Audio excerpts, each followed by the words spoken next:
Chapter 8. It was long past noon when he awoke.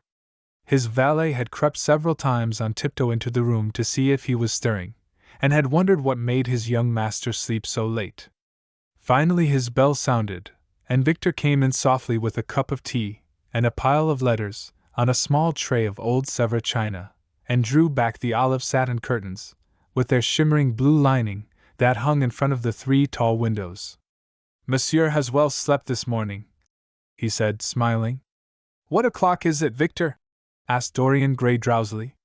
1 hour and a quarter, monsieur." How late it was! He sat up, and having sipped some tea, turned over his letters. One of them was from Lord Henry, and had been brought by hand that morning. He hesitated for a moment, and then put it aside. The others he opened listlessly. They contained the usual collection of cards, invitations to dinner, tickets for private views, programs of charity concerts, and the like that are showered on fashionable young men every morning during the season. There was a rather heavy bill for a chased silver Louis Quinze toilet set that he had not yet had the courage to send on to his guardians, who were extremely old-fashioned people and did not realize that we live in an age when unnecessary things are our only necessities. And there were several very courteously worded communications from Jermyn Street moneylenders offering to advance any sum of money at a moment's notice, and at the most reasonable rates of interest. After about 10 minutes he got up, and throwing on an elaborate dressing-gown of silk-embroidered cashmere wool, passed into the onyx-paved bathroom. The cool water refreshed him after his long sleep. He seemed to have forgotten all that he had gone through. A dim sense of having taken part in some strange tragedy came to him once or twice, but there was the unreality of a dream about it. As soon as he was dressed, he went into the library and sat down to a light French breakfast that had been laid out for him on a small round table close to the open window. It was an exquisite day. The warm air seemed laden with spices. A bee flew in and buzzed round the blue dragon bowl that, filled with sulphur-yellow roses, stood before him. He felt perfectly happy. Suddenly his eye fell on the screen that he had placed in front of the portrait, and he started. "Too cold for monsieur?" asked his valet, putting an omelette on the table. "I shut the window?" Dorian shook his head. "I am not cold," he murmured. Was it all true? Had the portrait really changed? Or had it been simply his own imagination that had made him see a look of evil where there had been a look of joy? Surely a painted canvas could not alter? The thing was absurd. It would serve as a tale to tell Basil some day. It would make him smile. And yet, how vivid was his recollection of the whole thing! First in the dim twilight, and then in the bright dawn, he had seen the touch of cruelty round the warped lips. He almost dreaded his valet leaving the room. He knew that when he was alone he would have to examine the portrait. He was afraid of certainty. When the coffee and cigarettes had been brought and the man turned to go, he felt a wild desire to tell him to remain. As the door was closing behind him, he called him back. The man stood waiting for his orders. Dorian looked at him for a moment. "I am not at home to anyone, Victor," he said with a sigh. The man bowed and retired.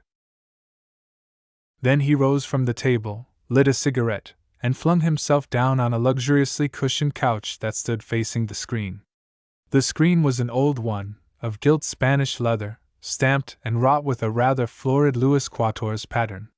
He scanned it curiously, wondering if ever before it had concealed the secret of a man's life.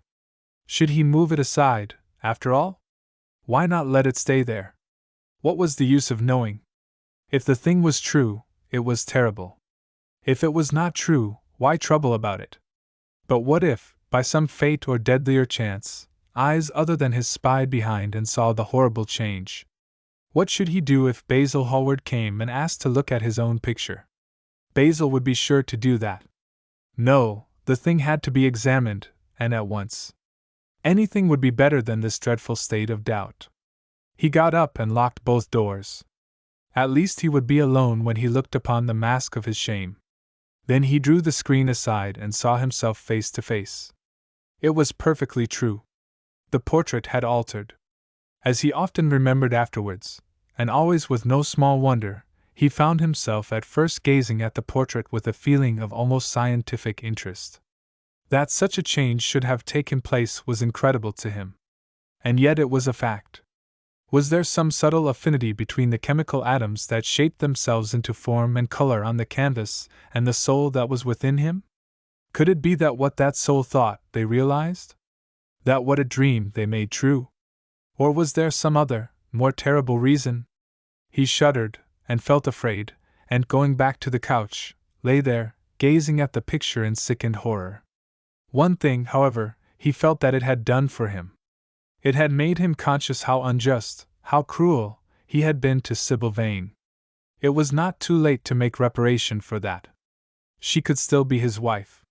His unreal and selfish love would yield to some higher influence, would be transformed into some nobler passion, and the portrait that Basil Hallward had painted of him would be a guide to him through life, would be to him what holiness is to some, and conscience to others, and the fear of God to us all. There were opiates for remorse, drugs that could lull the moral sense to sleep. But here was a visible symbol of the degradation of sin. Here was an ever-present sign of the ruin men brought upon their souls. 3 o'clock struck, and 4, and the half-hour rang its double chime, but Dorian Gray did not stir. He was trying to gather up the scarlet threads of life and to weave them into a pattern, to find his way through the sanguine labyrinth of passion through which he was wandering. He did not know what to do, or what to think. Finally, he went over to the table and wrote a passionate letter to the girl he had loved, imploring her forgiveness and accusing himself of madness. He covered page after page with wild words of sorrow and wilder words of pain. There is a luxury in self-reproach. When we blame ourselves, we feel that no one else has a right to blame us. It is the confession, not the priest, that gives us absolution. When Dorian had finished the letter, he felt that he had been forgiven. Suddenly there came a knock to the door, and he heard Lord Henry's voice outside. "My dear boy, I must see you. Let me in at once. I can't bear your shutting yourself up like this." He made no answer at first, but remained quite still. The knocking still continued and grew louder.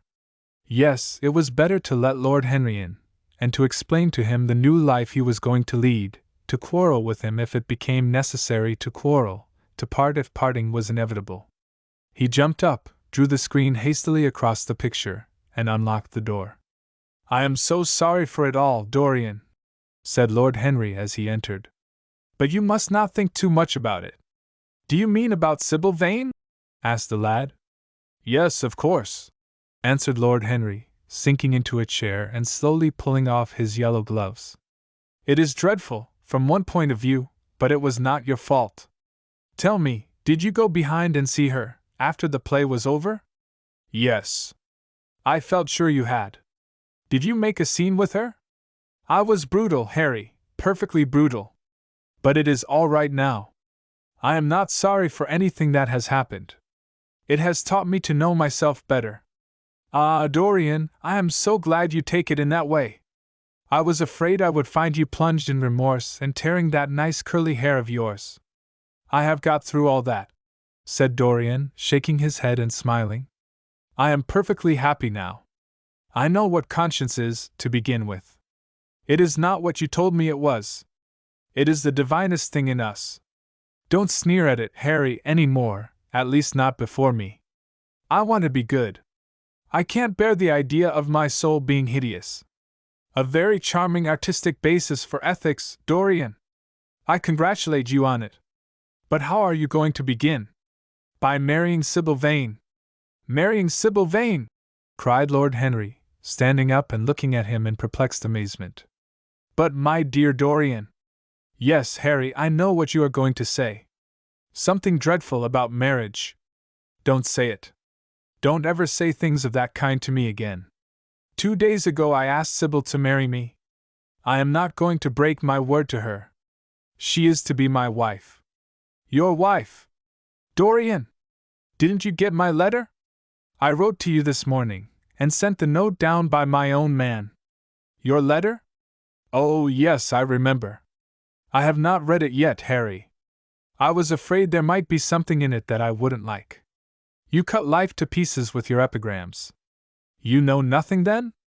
What do you mean? Lord Henry walked across the room, and sitting down by Dorian Gray, took both his hands in his own and held them tightly.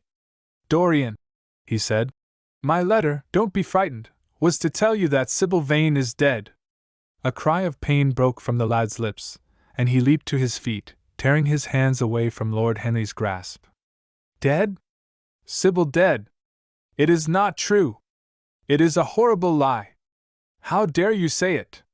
It is quite true, Dorian, said Lord Henry gravely. It is in all the morning papers. I wrote down to you to ask you not to see anyone till I came. There will have to be an inquest, of course, and you must not be mixed up in it. Things like that make a man fashionable in Paris. But in London people are so prejudiced. Here, one should never make one's debut with a scandal. One should reserve that to give an interest to one's old age. I suppose they don't know your name at the theater? If they don't, it is all right. Did anyone see you going round to her room? That is an important point.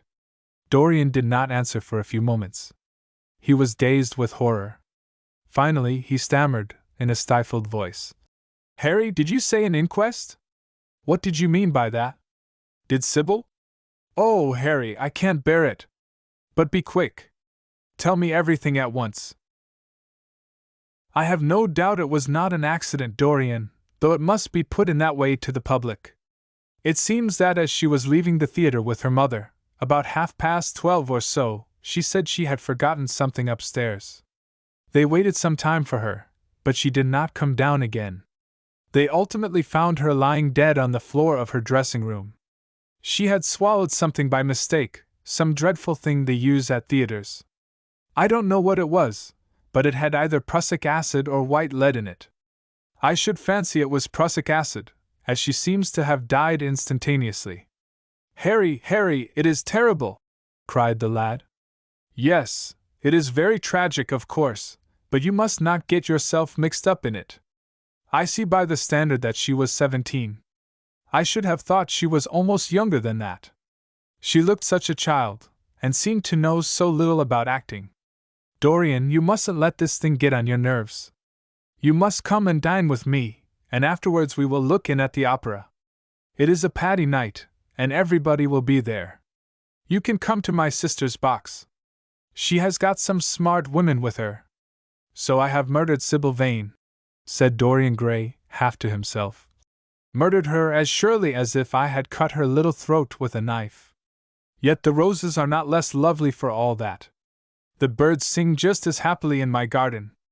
And tonight I am to dine with you, and then go on to the opera, and sup somewhere, I suppose, afterwards. How extraordinarily dramatic life is! If I had read all this in a book, Harry, I think I would have wept over it. Somehow, now that it has happened actually, and to me, it seems far too wonderful for tears. Here is the first passionate love letter I have ever written in my life. Strange that my first passionate love letter should have been addressed to a dead girl. Can they feel, I wonder, those white silent people we call the dead? Sybil! Can she feel, or know, or listen? Oh, Harry, how I loved her once! It seems years ago to me now. She was everything to me. Then came that dreadful night. Was it really only last night? When she played so badly, and my heart almost broke. She explained it all to me. It was terribly pathetic. But I was not moved a bit. I thought her shallow. Suddenly something happened that made me afraid. I can't tell you what it was, but it was terrible. I said I would go back to her. I felt I had done wrong. And now she is dead. My God! My God! Harry, what shall I do? You don't know the danger I am in, and there is nothing to keep me straight. She would have done that for me. She had no right to kill herself. It was selfish of her. My dear Dorian, answered Lord Henry, taking a cigarette from his case and producing a gold latten matchbox. The only way a woman can ever reform a man is by boring him so completely that he loses all possible interest in life. If you had married this girl, you would have been wretched. Of course, you would have treated her kindly. One can always be kind to people about whom one cares nothing. but she would have soon found out that you were absolutely indifferent to her. And when a woman finds that out about her husband, she either becomes dreadfully dowdy, or wears very smart bonnets that some other woman's husband has to pay for. I say nothing about the social mistake, which would have been abject, which, of course, I would not have allowed, but I assure you that in any case the whole thing would have been an absolute failure. I suppose it would, muttered the lad, walking up and down the room and looking horribly pale. But I thought it was my duty. It is not my fault that this terrible tragedy has prevented my doing what was right. I remember your saying once that there is a fatality about good resolutions, that they are always made too late. Mine certainly were. Good resolutions are useless attempts to interfere with scientific laws. Their origin is pure vanity. Their result is absolutely nil. They give us, now and then, some of those luxurious sterile emotions that have a certain charm for the weak. That is all that can be said for them. They are simply checks that men draw on a bank where they have no account. Harry, cried Dorian Gray, coming over and sitting down beside him. Why is it that I cannot feel this tragedy as much as I want to? I don't think I am heartless. Do you? You have done too many foolish things during the last fortnight to be entitled to give yourself that name, Dorian, answered Lord Henry with his sweet, melancholy smile. The lad frowned. I don't like that explanation, Harry, he rejoined. But I am glad you don't think I am heartless. I am nothing of the kind.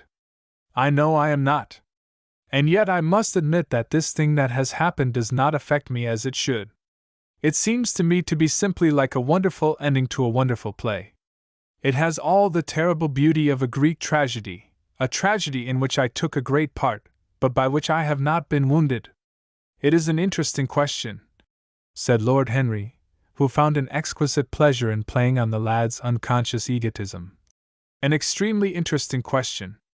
I fancy that the true explanation is this. It often happens that the real tragedies of life occur in such an inartistic manner that they hurt us by their crude violence, their absolute incoherence, their absurd want of meaning, their entire lack of style. They affect us just as vulgarity affects us. They give us an impression of sheer brute force, and we revolt against that. Sometimes, however, a tragedy that possesses artistic elements of beauty crosses our lives. If these elements of beauty are real, the whole thing simply appeals to our sense of dramatic effect. Suddenly we find that we are no longer the actors, but the spectators of the play. Or rather, we are both. We watch ourselves, and the mere wonder of the spectacle enthralls us. In the present case, what is it that has really happened? Someone has killed herself for love of you. I wish that I had ever had such an experience. It would have made me in love with love for the rest of my life. The people who have adored me, there have not been very many, but there have been some, have always insisted on living on, long after I had ceased to care for them, or they to care for me. They have become stout and tedious, and when I meet them, they go in at once for reminiscences. That awful memory of woman! What a fearful thing it is! And what an utter intellectual stagnation it reveals! One should absorb the color of life, but one should never remember its details. Details are always vulgar. I must sow poppies in my garden, sighed Dorian. There is no necessity, rejoined his companion. Life has always poppies in her hands. Of course, now and then things linger. I once wore nothing but violets all through one season, as a form of artistic mourning for a romance that would not die. Ultimately, however, it did die. I forget what killed it. I think it was her proposing to sacrifice the whole world for me. That is always a dreadful moment. It fills one with the terror of eternity. Well, would you believe it? A week ago, at Lady Hampshire's, I found myself seated at dinner next to the lady in question, and she insisted on going over the whole thing again, and digging up the past, and raking up the future. I had buried my romance in a bed of asphodel. She dragged it out again and assured me that I had spoiled her life. I am bound to state that she ate an enormous dinner, so I did not feel any anxiety. But what a lack of taste she showed! The one charm of the past is that it is the past. But women never know when the curtain has fallen. They always want a sixth act, and as soon as the interest of the play is entirely over, they propose to continue it. If they were allowed their own way, every comedy would have a tragic ending, and every tragedy would culminate in a farce. They are charmingly artificial, but they have no sense of art. You are more fortunate than I am. I assure you, Dorian, that not one of the women I have known would have done for me what Sybil Vane did for you. Ordinary women always console themselves. Some of them do it by going in for sentimental colors. Never trust a woman who wears mauve, whatever her age may be, or a woman over 35 who is fond of pink ribbons. It always means that they have a history. Others find a great consolation in suddenly discovering the good qualities of their husbands. They flaunt their conjugal felicity in one's face, as if it were the most fascinating of sins. Religion consoles some. Its mysteries have all the charm of a flirtation, a woman once told me, and I can quite understand it. Besides, nothing makes one so vain as being told that one is a sinner. Conscience makes egotists of us all. Yes, there is really no end to the consolations that women find in modern life. Indeed, I have not mentioned the most important one. What is that, Harry? Said the lad listlessly. Oh, the obvious consolation. Taking someone else's admirer when one loses one's own. In good society that always whitewashes a woman. But really, Dorian, how different Sybil Vane must have been from all the women one meets. There is something to me quite beautiful about her death. I am glad I am living in a century when such wonders happen. They make one believe in the reality of the things we all play with, such as romance, passion, and love. I was terribly cruel to her. You forget that. I am afraid that women appreciate cruelty, downright cruelty, more than anything else. They have wonderfully primitive instincts. We have emancipated them, but they remain slaves looking for their masters, all the same. They love being dominated. I am sure you were splendid. I have never seen you really and absolutely angry, but I can fancy how delightful you looked. And after all, you said something to me the day before yesterday that seemed to me at the time to be merely fanciful, but that I see now was absolutely true, and it holds the key to everything. What was that, Harry? You said to me that Sybil Vane represented to you all the heroines of romance, that she was Desdemona one night, and Ophelia the other, that if she died as Juliet, she came to life as Imogen. She will never come to life again now, muttered the lad, burying his face in his hands. No, she will never come to life. She has played her last part. But you must think of that lonely death in the tawdry dressing room simply as a strange lurid fragment from some Jacobean tragedy, as a wonderful scene from Webster, or Ford, or Cyril Turner. The girl never really lived, and so she has never really died. To you at least she was always a dream, a phantom that flitted through Shakespeare's plays and left them lovelier for its presence, a reed through which Shakespeare's music sounded richer and more full of joy. The moment she touched actual life, she marred it, and it marred her, and so she passed away.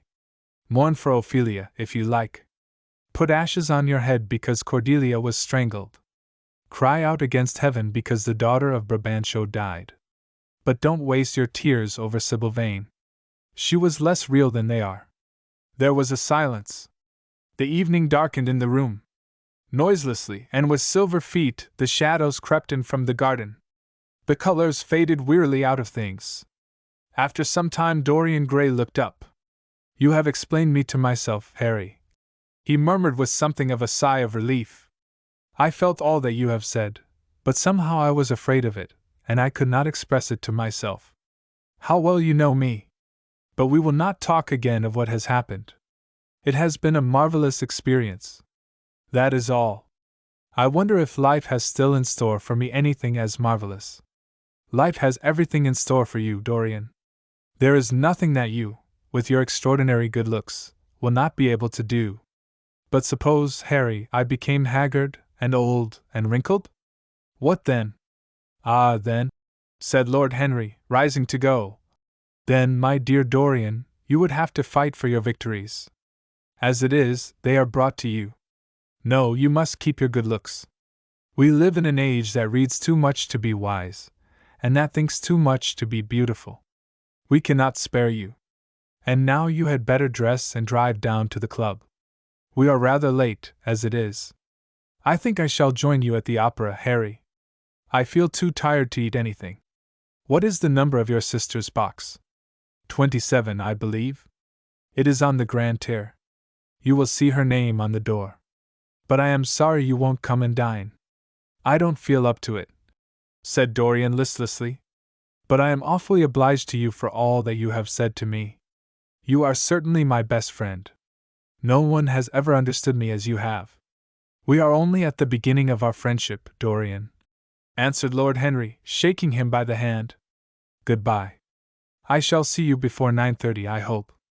Remember, Patty is singing.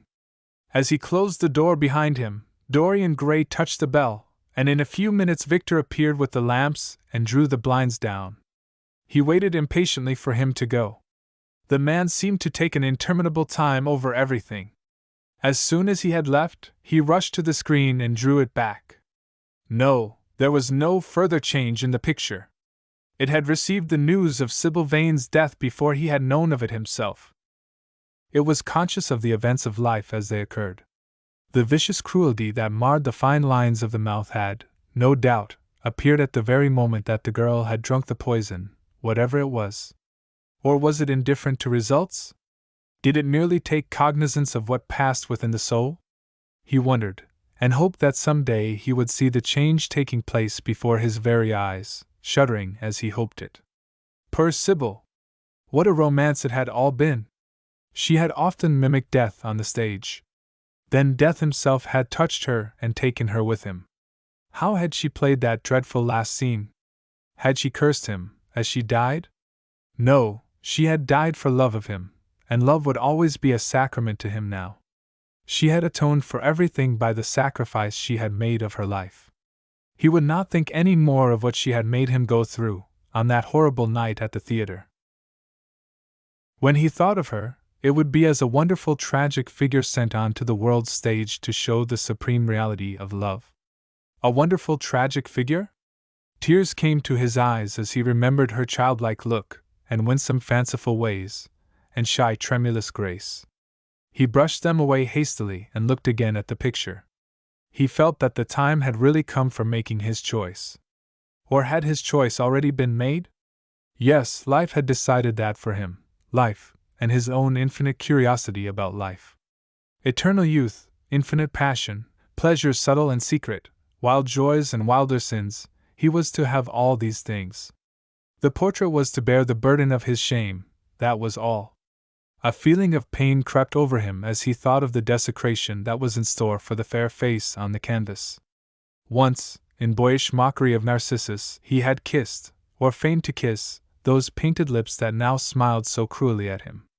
Morning after morning he had sat before the portrait wondering at its beauty, almost enamored of it, as it seemed to him at times. Was it to alter now with every mood to which he yielded? Was it to become a monstrous and loathsome thing, to be hidden away in a locked room, to be shut out from the sunlight that had so often touched to brighter gold the waving wonder of its hair? The pity of it! The pity of it! For a moment, he thought of praying that the horrible sympathy that existed between him and the picture might cease. It had changed in answer to a prayer. Perhaps in answer to a prayer it might remain unchanged. And yet, who that knew anything about life would surrender the chance of remaining always young, however fantastic that chance might be, or with what fateful consequences it might be fraught? Besides, was it really under his control? Had it indeed been prayer that had produced the substitution? Might there not be some curious scientific reason for it all? If thought could exercise its influence upon a living organism, might not thought exercise an influence upon dead and inorganic things? Nay, without thought or conscious desire, might not things external to ourselves vibrate in unison with our moods and passions, atom calling to atom in secret love or strange affinity? But the reason was of no importance. He would never again tempt by a prayer any terrible power. If the picture was to alter, it was to alter. That was all. Why inquire too closely into it? For there would be a real pleasure in watching it. He would be able to follow his mind into its secret places. This portrait would be to him the most magical of mirrors. As it had revealed to him his own body, so it would reveal to him his own soul. And when winter came upon it, he would still be standing where spring trembles on the verge of summer. When the blood crept from its face, and left behind a pallid mask of chalk with leaden eyes, he would keep the glamour of boyhood. Not one blossom of his loveliness would ever fade. Not one pulse of his life would ever weaken. Like the gods of the Greeks, he would be strong, and fleet, and joyous. What did it matter what happened to the colored image on the canvas? He would be safe. That was everything. He drew the screen back into its former place in front of the picture, smiling as he did so, and passed into his bedroom, where his valet was already waiting for him. An hour later he was at the opera, and Lord Henry was leaning over his chair. Chapter 9. As he was sitting at breakfast next morning, Basil Hallward was shown into the room. "I am so glad I have found you, Dorian," he said gravely. "I called last night, and they told me you were at the opera. Of course, I knew that was impossible. But I wish you had left word where you had really gone to. I passed a dreadful evening, half afraid that one tragedy might be followed by another.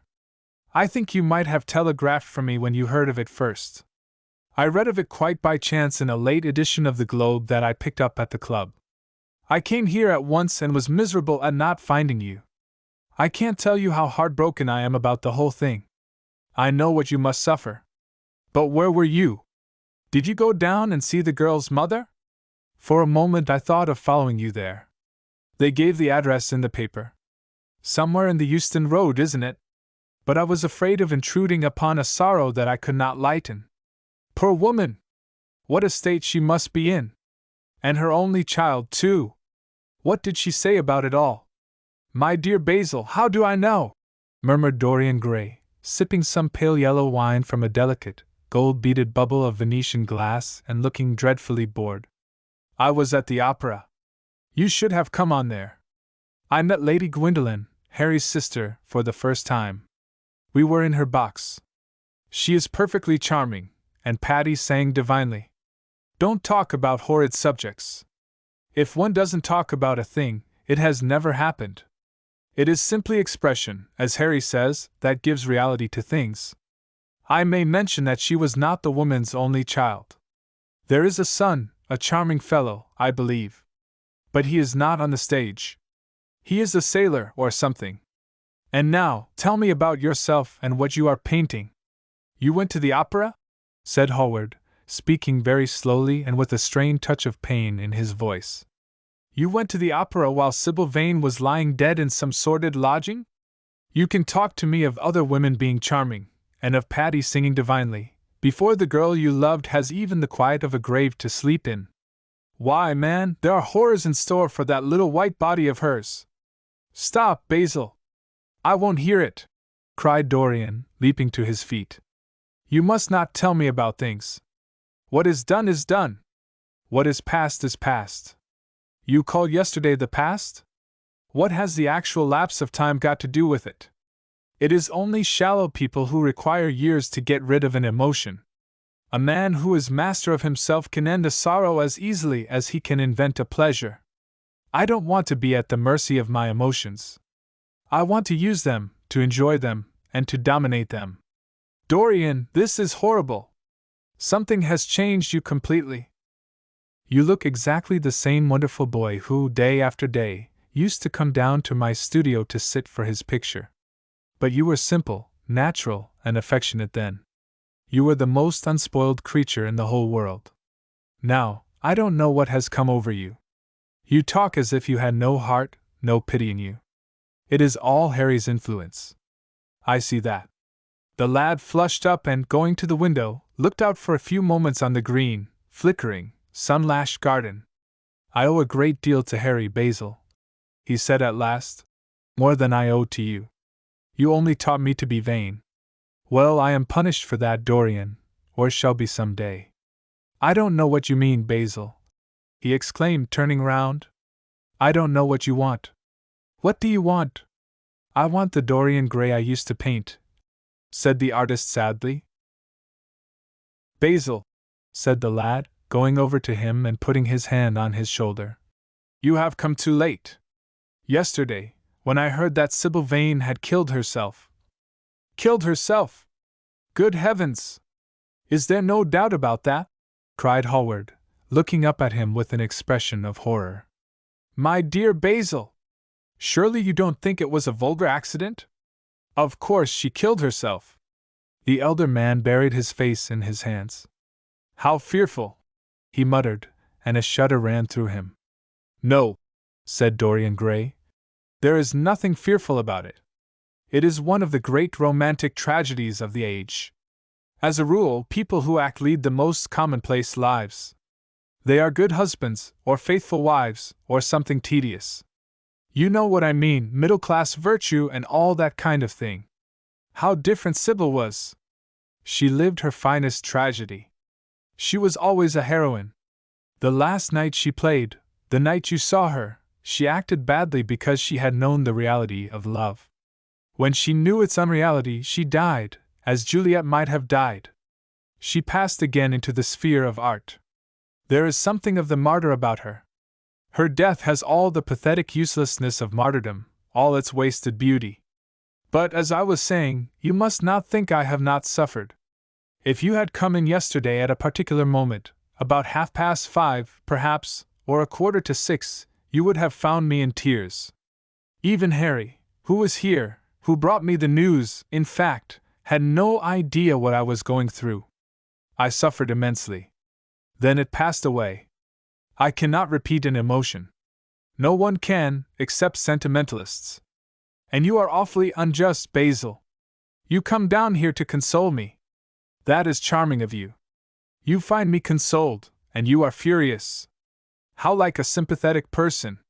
You remind me of a story Harry told me about a certain philanthropist who spent 20 years of his life in trying to get some grievance redressed, or some unjust law altered. I forget exactly what it was. Finally he succeeded, and nothing could exceed his disappointment. He had absolutely nothing to do, almost died of ennui, and became a confirmed misanthrope. And besides, my dear old Basil, if you really want to console me, teach me rather to forget what has happened, or to see it from a proper artistic point of view. Was it not Gautier who used to write about La Consolation des Arts? I remember picking up a little vellum-covered book in your studio one day and chancing on that delightful phrase. Well, I am not like that young man you told me of when we were down at Marlow together, the young man who used to say that yellow satin could console one for all the miseries of life. I love beautiful things that one can touch and handle. Old brocades, green bronzes, lacquer work, carved ivories, exquisite surroundings, luxury, pomp, there is much to be got from all these. But the artistic temperament that they create, or at any rate reveal, is still more to me. To become the spectator of one's own life, as Harry says, is to escape the suffering of life. I know you are surprised at my talking to you like this. You have not realized how I have developed. I was a schoolboy when you knew me. I am a man now. I have new passions, new thoughts, new ideas. I am different, but you must not like me less. I am changed, but you must always be my friend. Of course, I am very fond of Harry. But I know that you are better than he is. You are not stronger, you are too much afraid of life, but you are better. And how happy we used to be together. Don't leave me, Basil, and don't quarrel with me. I am what I am. There is nothing more to be said. The painter felt strangely moved. The lad was infinitely dear to him, and his personality had been the great turning point in his art. He could not bear the idea of reproaching him any more. After all, his indifference was probably merely a mood that would pass away. There was so much in him that was good, so much in him that was noble. Well, Dorian, he said at length, with a sad smile, I won't speak to you again about this horrible thing, after today. I only trust your name won't be mentioned in connection with it. The inquest is to take place this afternoon. Have they summoned you? Dorian shook his head, and a look of annoyance passed over his face at the mention of the word inquest. There was something so crude and vulgar about everything of the kind. They don't know my name, he answered. But surely she did? Only my Christian name, and that I am quite sure she never mentioned to anyone. She told me once that they were all rather curious to learn who I was, and that she invariably told them my name was Prince Charming. It was pretty of her. You must do me a drawing of Sybil, Basil. I should like to have something more of her than the memory of a few kisses and some broken pathetic words. I will try and do something, Dorian, if it would please you. But you must come and sit to me yourself again. I can't get on without you. I can never sit to you again, Basil. It is impossible, he exclaimed, starting back. The painter stared at him. My dear boy, what nonsense! He cried. Do you mean to say you don't like what I did of you? Where is it? Why have you pulled the screen in front of it? Let me look at it. It is the best thing I have ever done. Do take the screen away, Dorian. It is simply disgraceful of your servant hiding my work like that. I felt the room looked different as I came in. My servant has nothing to do with it, Basil. You don't imagine I let him arrange my room for me? He settles my flowers for me sometimes, that is all. No, I did it myself. The light was too strong on the portrait. Too strong? Surely not, my dear fellow? It is an admirable place for it. Let me see it. And Hallward walked towards the corner of the room. A cry of terror broke from Dorian Gray's lips, and he rushed between the painter and the screen. Basil, he said, looking very pale, you must not look at it. I don't wish you to. Not look at my own work. You are not serious. Why shouldn't I look at it? Exclaimed Hallward, laughing. If you try to look at it, Basil, on my word of honor I will never speak to you again as long as I live. I am quite serious. I don't offer any explanation, and you are not to ask for any. But remember, if you touch this screen, everything is over between us. Hallward was thunderstruck. He looked at Dorian Gray in absolute amazement. He had never seen him like this before. The lad was actually pallid with rage. His hands were clenched, and the pupils of his eyes were like discs of blue fire. He was trembling all over. Dorian! Don't speak! But what is the matter? Of course I won't look at it if you don't want me to, he said, rather coldly, turning on his heel and going over towards the window. But really it seems rather absurd that I shouldn't see my own work, especially as I am going to exhibit it in Paris in the autumn. I shall probably have to give it another coat of varnish before that, so I must see it some day, and why not today? To exhibit it? You want to exhibit it? Exclaimed Dorian Gray, a strange sense of terror creeping over him. Was the world going to be shown his secret? Were people to gape at the mystery of his life? That was impossible. Something, he did not know what, had to be done at once. Yes, I don't suppose you will object to that. Georges Petit is going to collect all my best pictures for a special exhibition in the Rue des Six, which will open the first week in October. The portrait will only be away a month. I should think you could easily spare it for that time. In fact, you are sure to be out of town. And if you keep it always behind a screen, you can't care much about it. Dorian Gray passed his hand over his forehead. There were beads of perspiration there. He felt that he was on the brink of a horrible danger. You told me a month ago that you would never exhibit it, he cried. Why have you changed your mind? You people who go in for being consistent have just as many moods as others have. The only difference is that your moods are rather meaningless. You can't have forgotten that you assured me most solemnly that nothing in the world would induce you to send it to any exhibition. You told Harry exactly the same thing. He stopped suddenly, and a gleam of light came into his eyes. He remembered that Lord Henry had said to him once, half seriously and half in jest, "If you want to have a strange quarter of an hour, get Basil to tell you why he won't exhibit your picture." He told me why he wouldn't, and it was a revelation to me. Yes, perhaps Basil, too, had his secret. He would ask him and try. "Basil," he said, coming over quite close and looking him straight in the face, "we have each of us a secret. Let me know yours, and I shall tell you mine. What was your reason for refusing to exhibit my picture?" The painter shuddered in spite of himself. "Dorian, if I told you, you might like me less than you do, and you would certainly laugh at me. I could not bear your doing either of those two things. If you wish me never to look at your picture again, I am content. I have always you to look at. If you wish the best work I have ever done to be hidden from the world, I am satisfied. Your friendship is dearer to me than any fame or reputation. No, Basil, you must tell me, insisted Dorian Gray. I think I have a right to know. His feeling of terror had passed away, and curiosity had taken its place.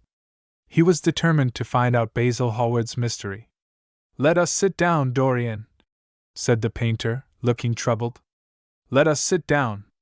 And just answer me one question. Have you noticed in the picture something curious? Something that probably at first did not strike you, but that revealed itself to you suddenly? Basil! Cried the lad, clutching the arms of his chair with trembling hands and gazing at him with wild, startled eyes. I see you did. Don't speak. Wait till you hear what I have to say. Dorian, from the moment I met you, your personality had the most extraordinary influence over me. I was dominated, soul, brain, and power by you. You became to me the visible incarnation of that unseen ideal whose memory haunts us artists like an exquisite dream. I worshipped you. I grew jealous of every one to whom you spoke. I wanted to have you all to myself. I was only happy when I was with you. When you were away from me, you were still present in my art. Of course, I never let you know anything about this. It would have been impossible. You would not have understood it. I hardly understood it myself. I only knew that I had seen perfection face to face, and that the world had become wonderful to my eyes. Too wonderful, perhaps, for in such mad worships there is peril, the peril of losing them, no less than the peril of keeping them. Weeks and weeks went on, and I grew more and more absorbed in you. Then came a new development. I had drawn you as Paris in dainty armor, and as Adonis with huntsman's cloak and polished boar spear.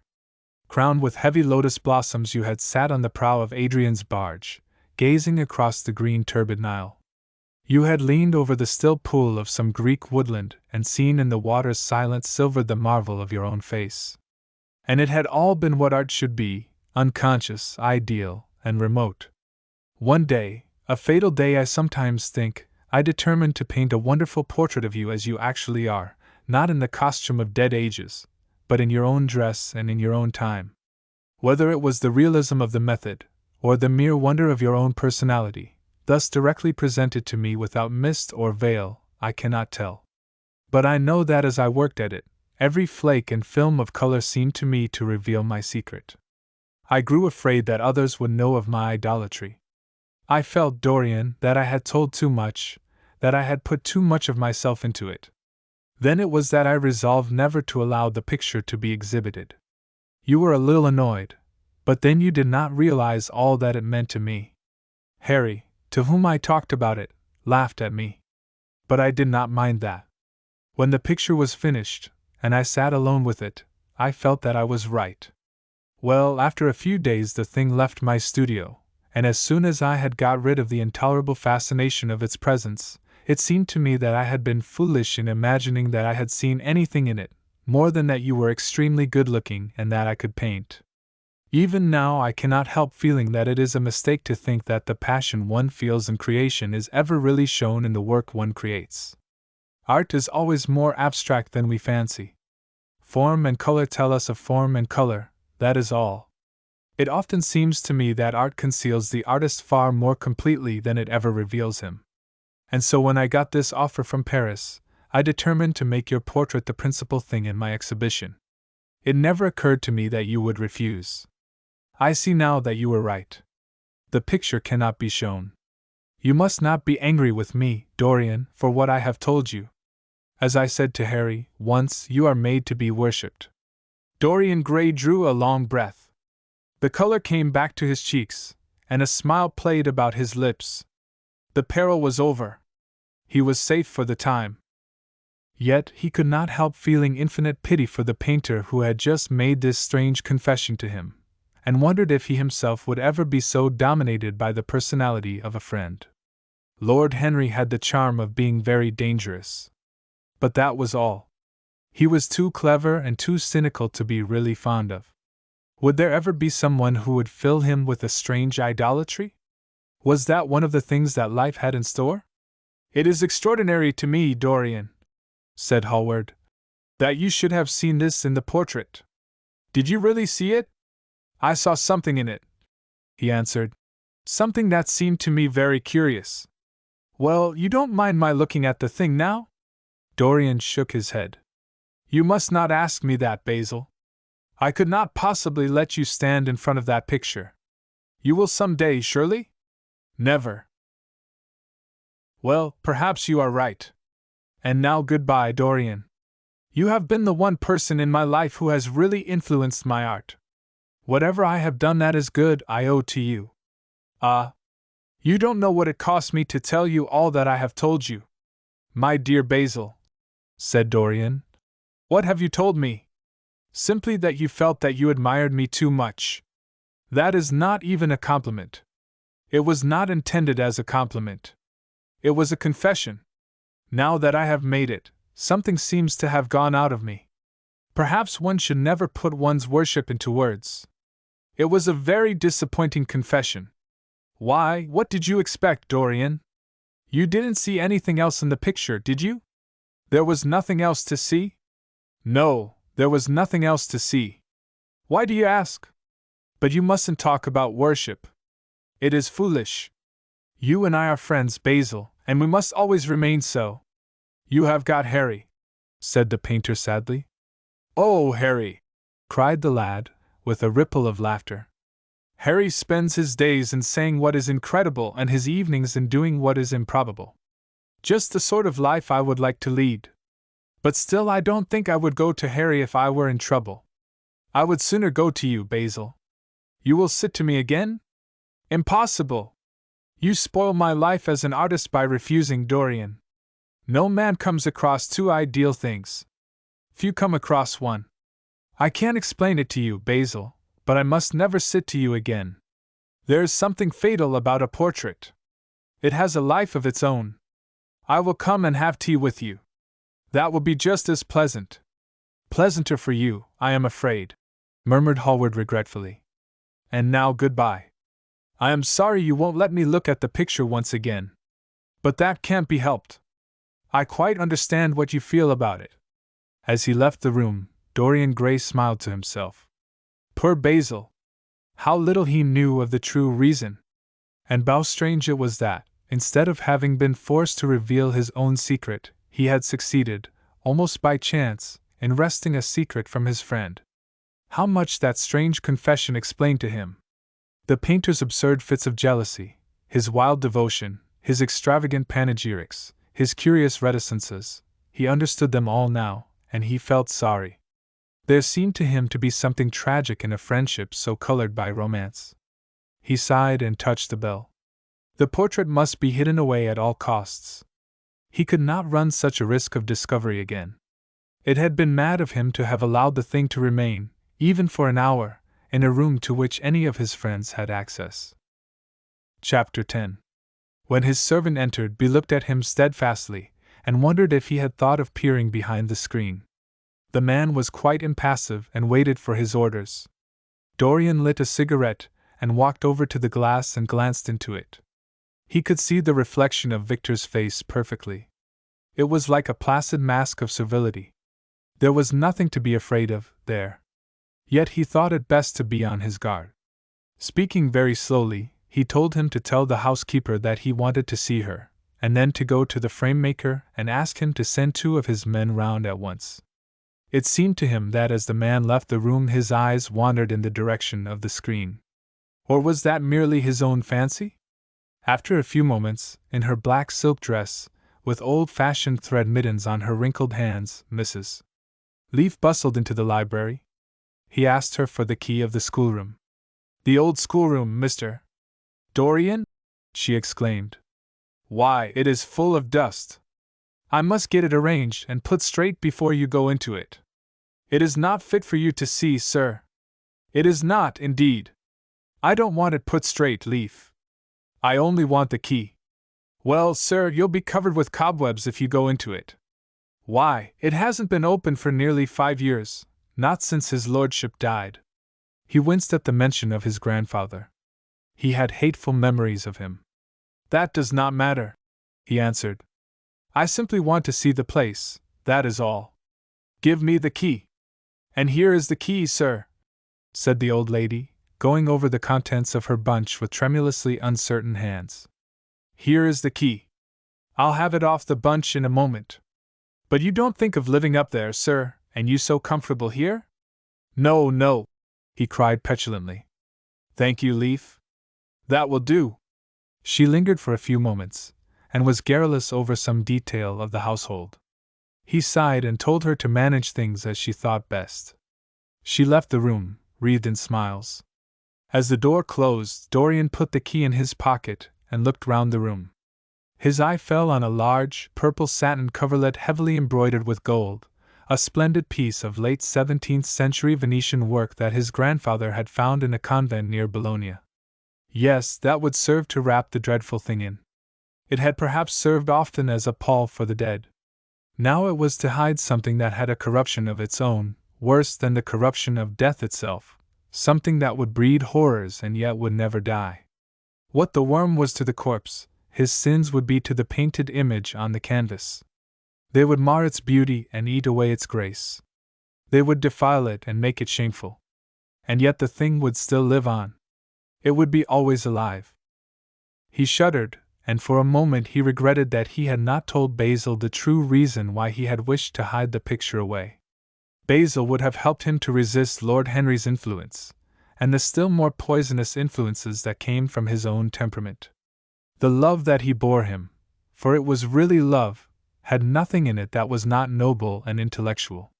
It was not that mere physical admiration of beauty that is born of the senses and that dies when the senses tire. It was such love as Michelangelo had known, and Montaigne, and Winckelmann, and Shakespeare himself. Yes, Basil could have saved him. But it was too late now. The past could always be annihilated. Regret, denial, or forgetfulness could do that. But the future was inevitable. There were passions in him that would find their terrible outlet, dreams that would make the shadow of their evil real. He took up from the couch the great purple and gold texture that covered it, and holding it in his hands, passed behind the screen. Was the face on the canvas viler than before? It seemed to him that it was unchanged, and yet his loathing of it was intensified. Gold hair, blue eyes, and rose-red lips, they all were there. It was simply the expression that had altered. That was horrible in its cruelty. Compared to what he saw in it of censure or rebuke, how shallow Basil's reproaches about Sybil Vane had been. How shallow, and of what little account. His own soul was looking out at him from the canvas and calling him to judgment. A look of pain came across him, and he flung the rich pall over the picture. As he did so, a knock came to the door. He passed out as his servant entered. "The persons are here, monsieur." He felt that the man must be got rid of at once. He must not be allowed to know where the picture was being taken to. There was something sly about him, and he had thoughtful, treacherous eyes. Sitting down at the writing table, he scribbled a note to Lord Henry, asking him to send him round something to read and reminding him that they were to meet at 8:15 that evening. "Wait for an answer," he said, handing it to him, "and show the men in here." In 2 or 3 minutes there was another knock, and Mr. Hubbard himself, the celebrated frame-maker of South Audley Street, came in with a somewhat rough-looking young assistant. Mr. Hubbard was a florid, red-whiskered little man, whose admiration for art was considerably tempered by the inveterate impecuniosity of most of the artists who dealt with him. As a rule, he never left his shop. He waited for people to come to him. But he always made an exception in favor of Dorian Gray. There was something about Dorian that charmed everybody. It was a pleasure even to see him. "What can I do for you, Mr. Gray?" he said, rubbing his fat, freckled hands. "I thought I would do myself the honor of coming round in person. I have just got a beauty of a frame, sir. Picked it up at a sale. Old Florentine. Came from Fonthill, I believe. Admirably suited for a religious subject, Mr. Gray. I am so sorry you have given yourself the trouble of coming round, Mr. Hubbard. I shall certainly drop in and look at the frame, though I don't go in much at present for religious art, But today I only want a picture carried to the top of the house for me. It is rather heavy, so I thought I would ask you to lend me a couple of your men. No trouble at all, Mr. Gray. I am delighted to be of any service to you. Which is the work of art, sir? This, replied Dorian, moving the screen back. Can you move it, covering and all, just as it is? I don't want it to get scratched going upstairs. There will be no difficulty, sir, said the genial frame maker, beginning, with the aid of his assistant, to unhook the picture from the long brass chains by which it was suspended. And now, where shall we carry it to, Mr. Gray? I will show you the way, Mr. Hubbard, if you will kindly follow me. Or perhaps you had better go in front. I am afraid it is right at the top of the house. We will go up by the front staircase, as it is wider. He held the door open for them, and they passed out into the hall and began the ascent. The elaborate character of the frame had made the picture extremely bulky, and now and then, in spite of the obsequious protests of Mr. Hubbard, who had the true tradesman's spirited dislike of seeing a gentleman doing anything useful, Dorian put his hand to it so as to help them. Something of a load to carry, sir, gasped the little man when they reached the top landing. And he wiped his shiny forehead. I am afraid it is rather heavy, murmured Dorian as he unlocked the door that opened into the room that was to keep for him the curious secret of his life and hide his soul from the eyes of men.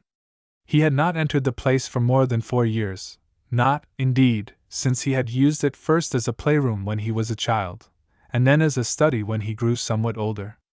It was a large, well-proportioned room, which had been specially built by the last Lord Kelso for the use of the little grandson whom, for his strange likeness to his mother, and also for other reasons, he had always hated and desired to keep at a distance. It appeared to Dorian to have but little changed.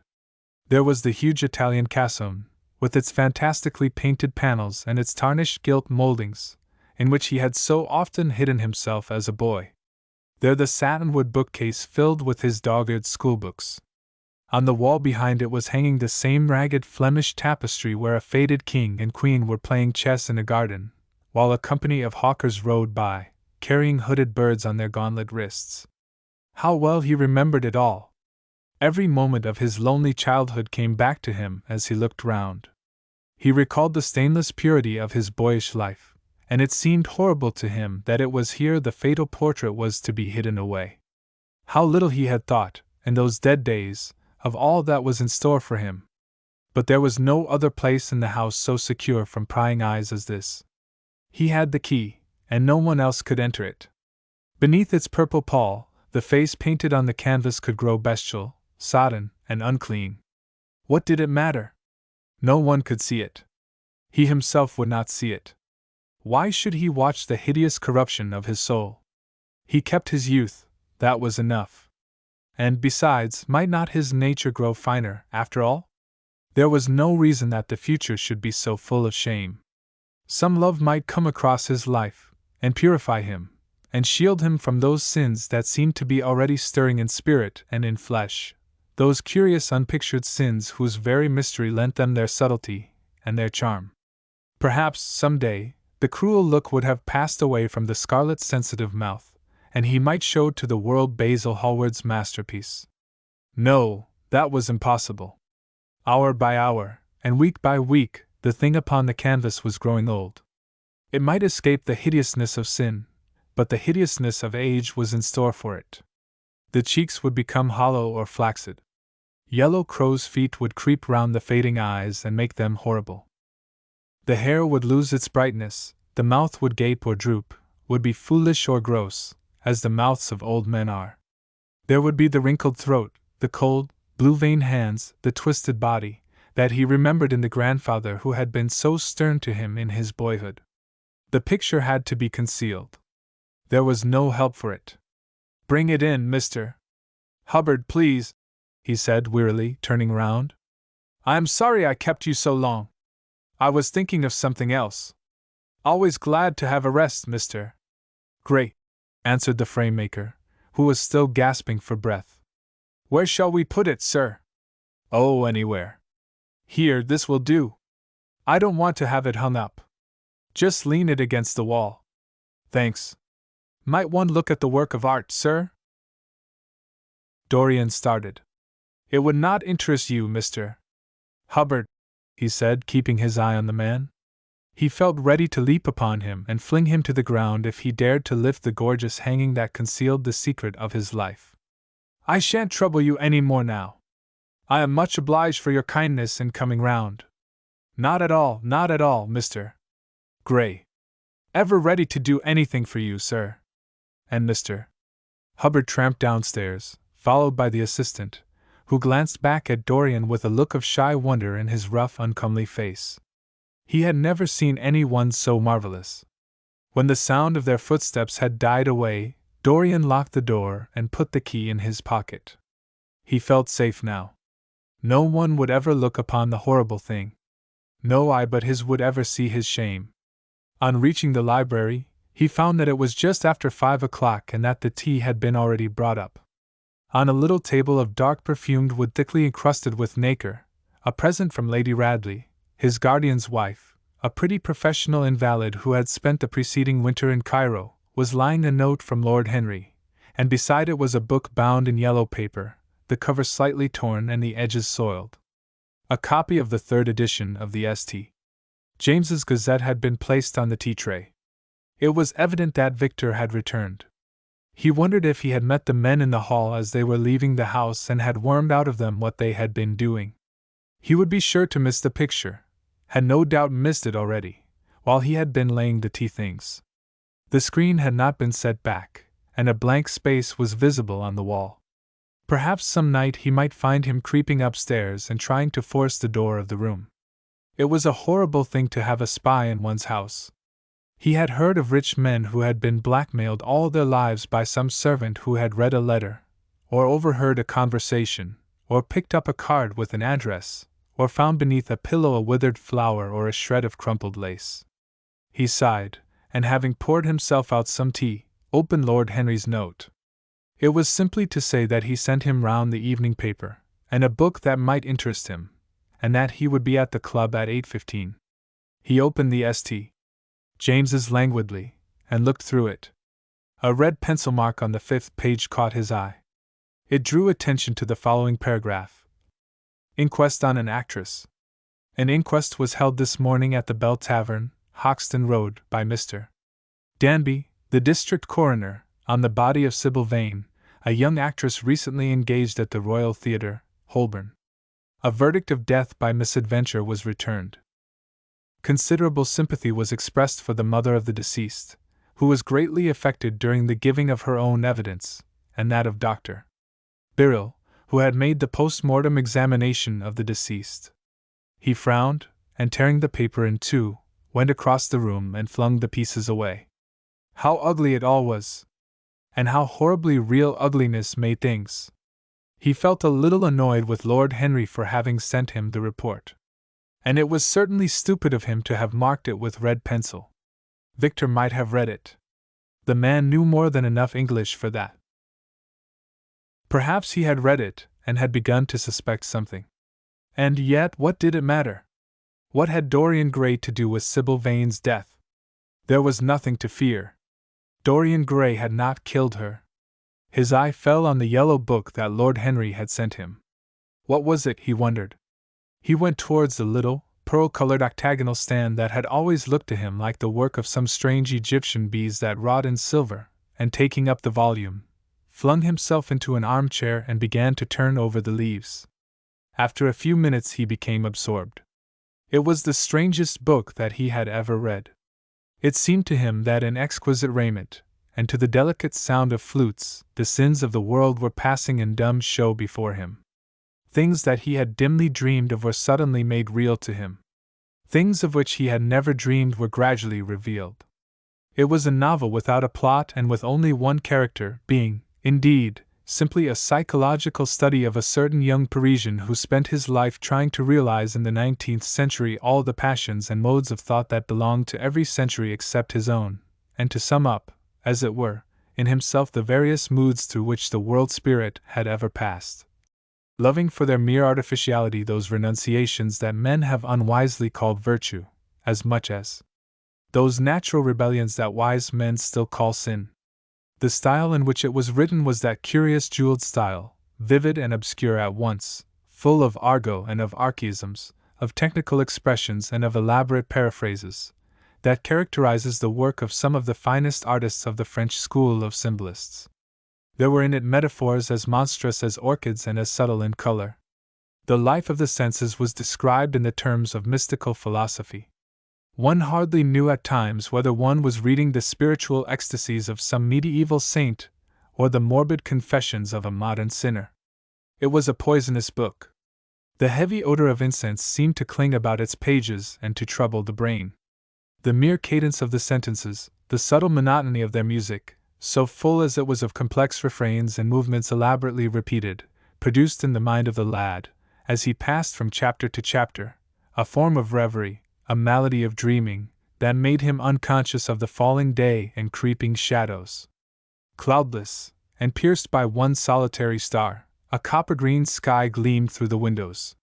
He read on by its wan light till he could read no more.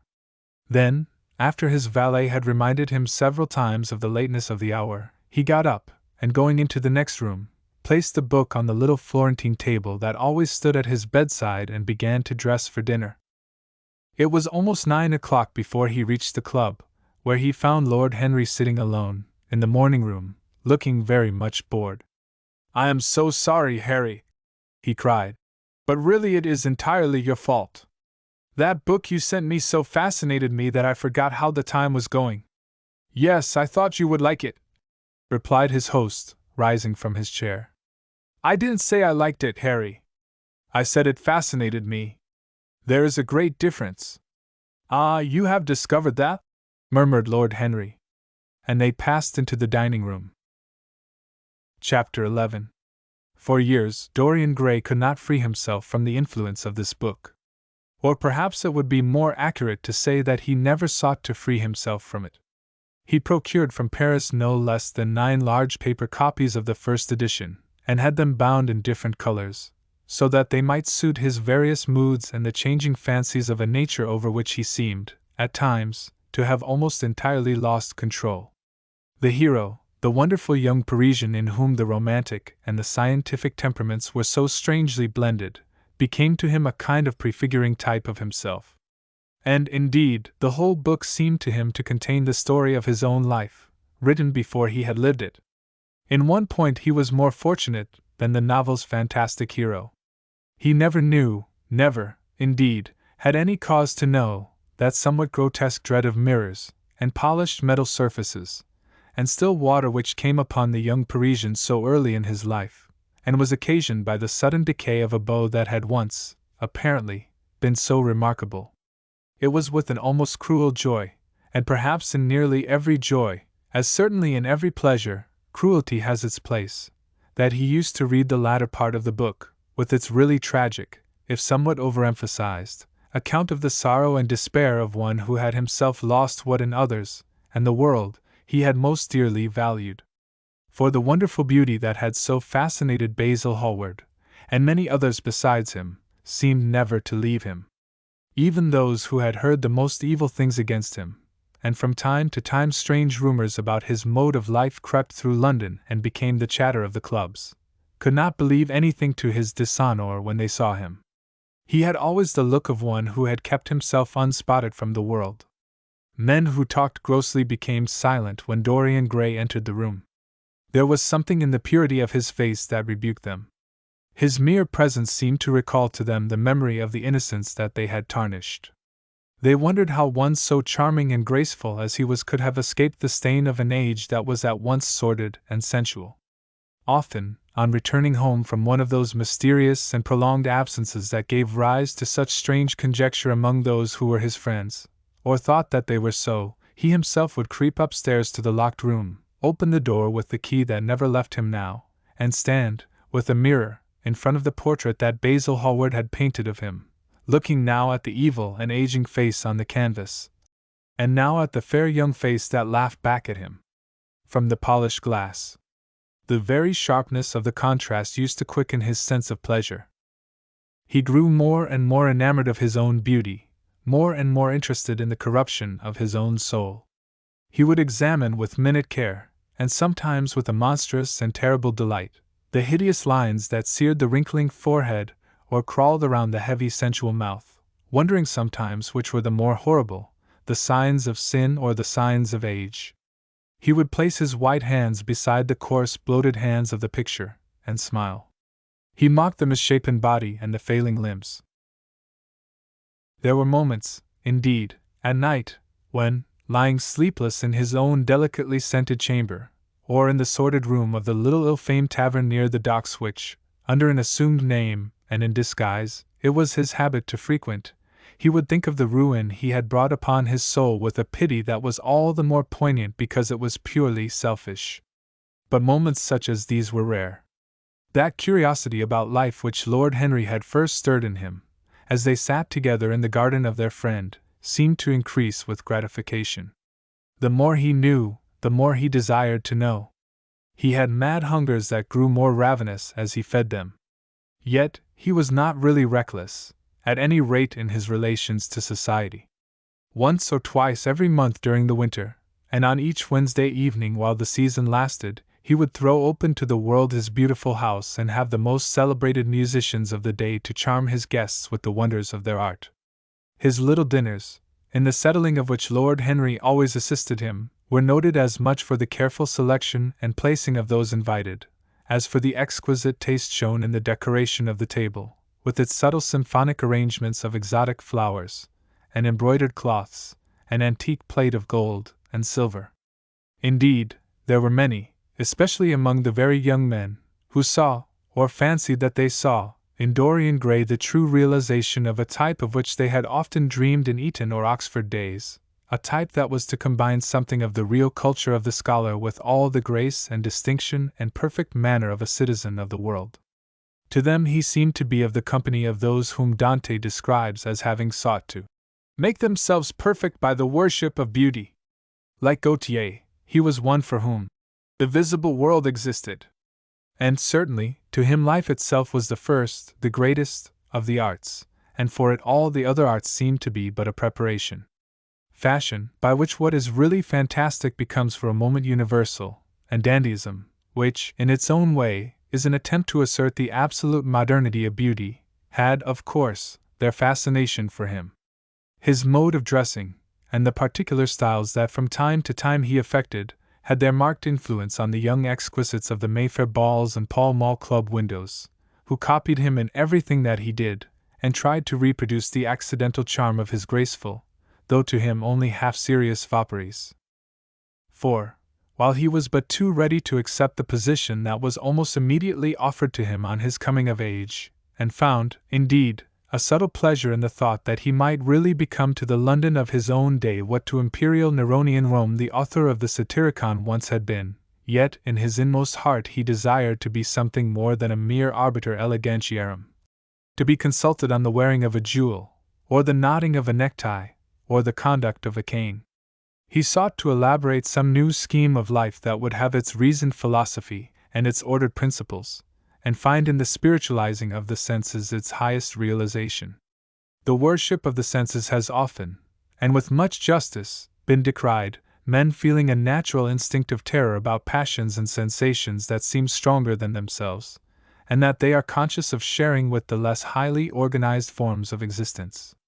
But it appeared to Dorian Gray that the true nature of the senses had never been understood, and that they had remained savage and animal merely because the world had sought to starve them into submission or to kill them by pain, instead of aiming at making them elements of a new spirituality, of which a fine instinct for beauty was to be the dominant characteristic. As he looked back upon man moving through history, he was haunted by a feeling of loss. So much had been surrendered, and to such little purpose. There had been mad wilful rejections, monstrous forms of self-torture and self-denial, whose origin was fear and whose result was a degradation infinitely more terrible than that fancied degradation from which, in their ignorance, they had sought to escape. Nature, in her wonderful irony, driving out the anchorite to feed with the wild animals of the desert and giving to the hermit the beasts of the field as his companions. Yes, there was to be, as Lord Henry had prophesied, a new hedonism that was to recreate life and to save it from that harsh, uncomely Puritanism that is having, in our own day, its curious revival. It was to have its service of the intellect, certainly, yet it was never to accept any theory or system that would involve the sacrifice of any mode of passionate experience. Its aim, indeed, was to be experience itself, and not the fruits of experience, sweet or bitter as they might be. Of the asceticism that deadens the senses, as of the vulgar profligacy that dulls them, it was to know nothing.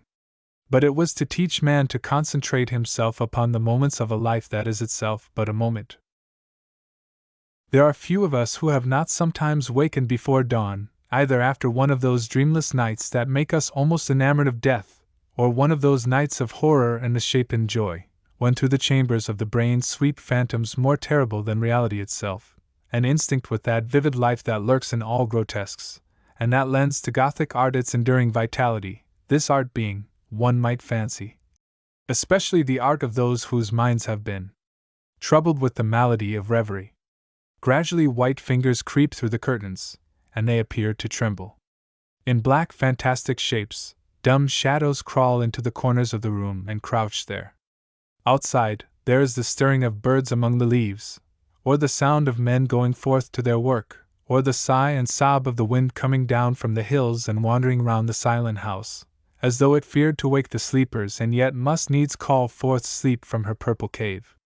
Veil after veil of thin dusky gauze is lifted, and by degrees the forms and colors of things are restored to them, and we watch the dawn remaking the world in its antique pattern. The wan mirrors get back their mimic life. The flameless tapers stand where we had left them, and beside them lies the half-cut book that we had been studying, or the wired flower that we had worn at the ball, or the letter that we had been afraid to read, or that we had read too often. Nothing seems to us changed. Out of the unreal shadows of the night comes back the real life that we had known. We have to resume it where we had left off, and there steals over us a terrible sense of the necessity for the continuance of energy in the same wearisome round of stereotyped habits, or a wild longing, it may be, that our eyelids might open some morning upon a world that had been refashioned anew in the darkness for our pleasure, a world in which things would have fresh shapes and colors, and be changed, or have other secrets. A world in which the past would have little or no place, or survive, at any rate, in no conscious form of obligation or regret, the remembrance even of joy having its bitterness, and the memories of pleasure their pain. It was the creation of such worlds as these that seemed to Dorian Gray to be the true object, or amongst the true objects, of life, and in his search for sensations that would be at once new and delightful, and possess that element of strangeness that is so essential to romance, he would often adopt certain modes of thought that he knew to be really alien to his nature, abandon himself to their subtle influences, and then, having, as it were, caught their color and satisfied his intellectual curiosity, leave them with that curious indifference that is not incompatible with a real ardor of temperament, and that, indeed, according to certain modern psychologists, is often a condition of it. It was rumored of him once that he was about to join the Roman Catholic communion, and certainly the Roman ritual had always a great attraction for him. The daily sacrifice, more awful really than all the sacrifices of the antique world, stirred him as much by its superb rejection of the evidence of the senses as by the primitive simplicity of its elements, and the eternal pathos of the human tragedy that it sought to symbolize. He loved to kneel down on the cold marble pavement and watch the priest, in his stiff flowered dalmatic, slowly and with white hands moving aside the veil of the tabernacle, or raising aloft the jeweled, lantern-shaped monstrance with that pallid wafer that at times, one would fain think, is indeed the panis caelestis, the bread of angels, or, robed in the garments of the Passion of Christ, breaking the host into the chalice, and smiting his breast for his sins. The fuming censers that the grave boys, in their lace and scarlet, tossed into the air like great gilt flowers had their subtle fascination for him.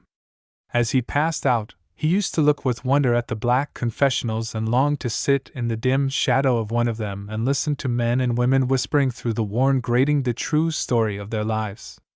But he never fell into the error of arresting his intellectual development by any formal acceptance of creed or system, or of mistaking, for a house in which to live, an inn that is but suitable for the sojourn of a night, or for a few hours of a night in which there are no stars and the moon is in travail. Mysticism, with its marvelous power of making common things strange to us, and the subtle antinomianism that always seems to accompany it, moved him for a season, and for a season he inclined to the materialistic doctrines of the Darwinismus movement in Germany, and found a curious pleasure in tracing the thoughts and passions of men to some pearly cell in the brain, or some white nerve in the body, delighting in the conception of the absolute dependence of the spirit on certain physical conditions, morbid or healthy, normal or diseased. Yet, as has been said of him before, no theory of life seemed to him to be of any importance compared with life itself. He felt keenly conscious of how barren all intellectual speculation is when separated from action and experiment. He knew that the senses, no less than the soul, have their spiritual mysteries to reveal. And so he would now study perfumes and the secrets of their manufacture, distilling heavily scented oils and burning odorous gums from the East. He saw that there was no mood of the mind that had not its counterpart in the sensuous life, and set himself to discover their true relations, wondering what there was in frankincense that made one mystical, and in ambergris that stirred one's passions, and in violets that woke the memory of dead romances, and in musk that troubled the brain, and in chimpic that stained the imagination. And seeking often to elaborate a real psychology of perfumes, and to estimate the several influences of sweet-smelling roots and scented, pollen-laden flowers, of aromatic balms and of dark and fragrant woods, of spikenard that sickens, of Hovenia that makes men mad, and of aloes that are said to be able to expel melancholy from the soul. At another time he devoted himself entirely to music, and in a long lattice room, with a vermilion and gold ceiling and walls of olive-green lacquer, he used to give curious concerts in which mad gypsies tore wild music from little zither, or grave, yellow-shawled Tunisians plucked at the strained strings of monstrous lutes, while grinning Negroes beat monotonously upon copper drums and, crouching upon scarlet mats, slim-turbaned Indians blew through long pipes of reed or brass and charmed, or feigned to charm, great hooded snakes and horrible horned adders. The harsh intervals and shrill discords of barbaric music stirred him at times when Schubert's Grace, and Chopin's Beautiful Sorrows, and the mighty harmonies of Beethoven himself, fell unheeded on his ear.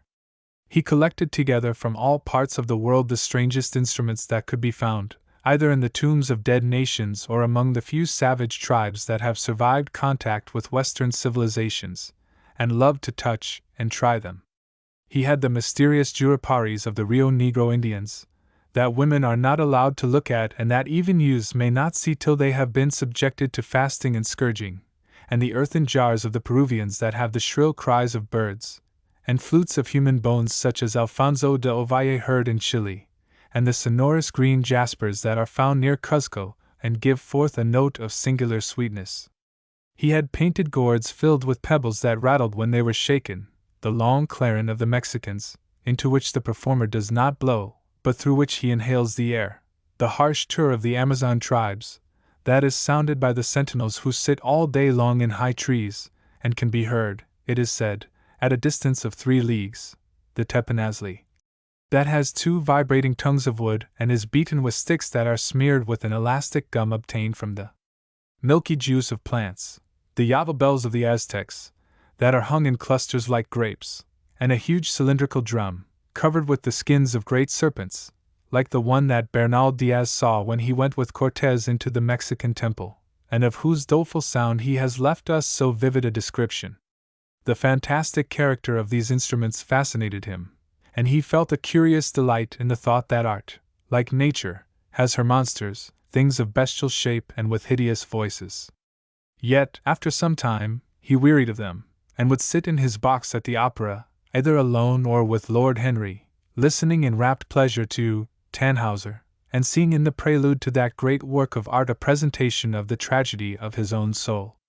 On one occasion he took up the study of jewels, and appeared at a costume ball as an de Joyeuse, Admiral of France, in a dress covered with 560 pearls. This taste enthralled him for years, and, indeed, may be said never to have left him. He would often spend a whole day settling and resettling in their cases the various stones that he had collected, such as the olive-green chrysoberyl that turns red by lamplight, the cymophane with its wire-like line of silver, the pistachio-colored peridot, rose-pink and wine-yellow topazes, carbuncles of fiery scarlet with tremulous, four-rayed stars, flame-red cinnamon stones, orange and violet spinels, and amethysts with their alternate layers of ruby and sapphire. He loved the red gold of the sunstone, and the moonstone's pearly whiteness, and the broken rainbow of the milky opal. He procured from Amsterdam 3 emeralds of extraordinary size and richness of color, and had a turquoise de la Vieille Roche that was the envy of all the connoisseurs. He discovered wonderful stories, also, about jewels. In Alfonso's Clericalis Disciplina a serpent was mentioned with eyes of real jacinth, and in the romantic history of Alexander, the conqueror of Amathia was said to have found in the Vale of Jordan snakes, with collars of real emeralds growing on their backs. There was a gem in the brain of the dragon, Philostratus told us, and, by the exhibition of golden letters and a scarlet robe, the monster could be thrown into a magical sleep and slain. According to the great alchemist, Pierre de Boniface, the diamond rendered a man invisible, and the agate of India made him eloquent. The cornelian appeased anger, and the hyacinth provoked sleep, and the amethyst drove away the fumes of wine. The garnet cast out demons, and the hydropicus deprived the moon of her color. The selenite waxed and waned with the moon, and the meloceus, that discovers thieves, could be affected only by the blood of kids. Leonardus Camillus had seen a white stone taken from the brain of a newly killed toad, that was a certain antidote against poison. The bezoar, that was found in the heart of the Arabian deer, was a charm that could cure the plague. In the nests of Arabian birds was the aspilates, that, according to Democritus, kept the wearer from any danger by fire. The king of Ceylon rode through his city with a large ruby in his hand, as the ceremony of his coronation. The gates of the palace of John the priest were made of sardius, with the horn of the horned snake inwrought, so that no man might bring poison within.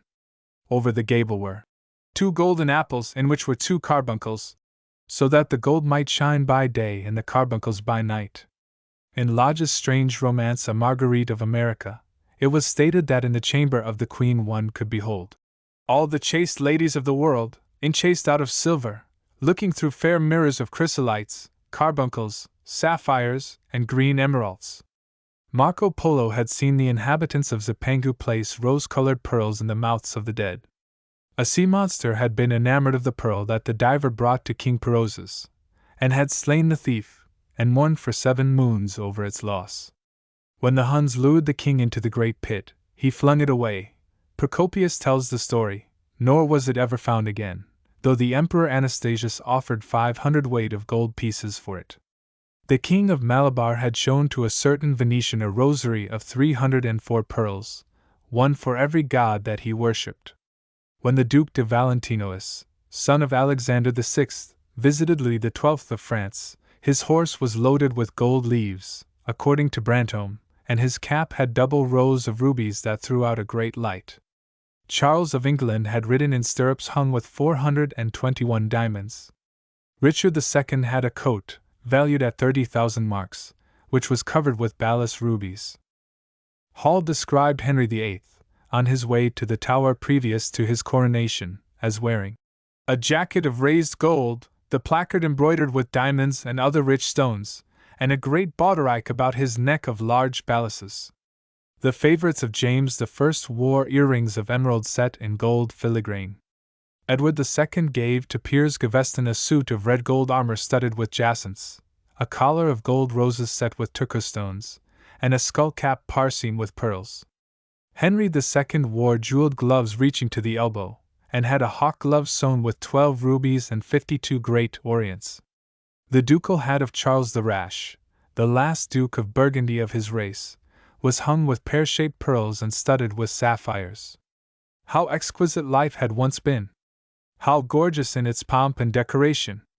Even to read of the luxury of the dead was wonderful. Then he turned his attention to embroideries and to the tapestries that performed the office of frescoes in the chill rooms of the northern nations of Europe. As he investigated the subject, and he always had an extraordinary faculty of becoming absolutely absorbed for the moment in whatever he took up, He was almost saddened by the reflection of the ruin that time brought on beautiful and wonderful things. He, at any rate, had escaped that. Summer followed summer, and the yellow jonquils bloomed and died many times, and nights of horror repeated the story of their shame, but he was unchanged. No winter marred his face or stained his flower-like bloom. How different it was with material things! Where had they passed to? Where was the great crocus-colored robe, on which the gods fought against the giants, that had been worked by brown girls for the pleasure of Athena? Where the huge velarium that Nero had stretched across the Colosseum at Rome, that Titan's sail of purple on which was represented the starry sky, and Apollo driving a chariot drawn by white, gilt-reined steeds? He longed to see the curious table napkins wrought for the priest of the sun, on which were displayed all the dainties and viands that could be wanted for a feast, the mortuary cloth of King Chilperic, with its 300 golden bees, the fantastic robes that excited the indignation of the Bishop of Pontus and were figured with lions, panthers, bears, dogs, forests, rocks, hunters, all, in fact, that a painter can copy from nature, and the coat that Charles of Orleans once wore, on the sleeves of which were embroidered the verses of a song beginning, Madame, je suis tout joyeux, the musical accompaniment of the words being wrought in gold thread, and each note, of square shape in those days, formed with 4 pearls. He read of the room that was prepared at the palace at Reims for the use of Queen Joan of Burgundy and was decorated with 1,321 parrots, made in broidery, and blazoned with the king's arms, and 561 butterflies, whose wings were similarly ornamented with the arms of the queen, the whole worked in gold. Catherine de Medicis had a mourning bed made for her of black velvet powdered with crescents and suns. Its curtains were of damask, with leafy wreaths and garlands, figured upon a gold and silver ground, and fringed along the edges with broideries of pearls, and it stood in a room hung with rows of the queen's devices in cut black velvet upon cloth of silver. Louis XIV had gold-embroidered caryatids 15 feet high in his apartment. The state bed of Sobieski, King of Poland, was made of Smyrna gold brocade embroidered in turquoises with verses from the Koran. Its supports were of silver gilt, beautifully chased, and profusely set with enameled and jeweled medallions. It had been taken from the Turkish camp before Vienna, and the standard of Muhammad had stood beneath the tremulous gilt of its canopy.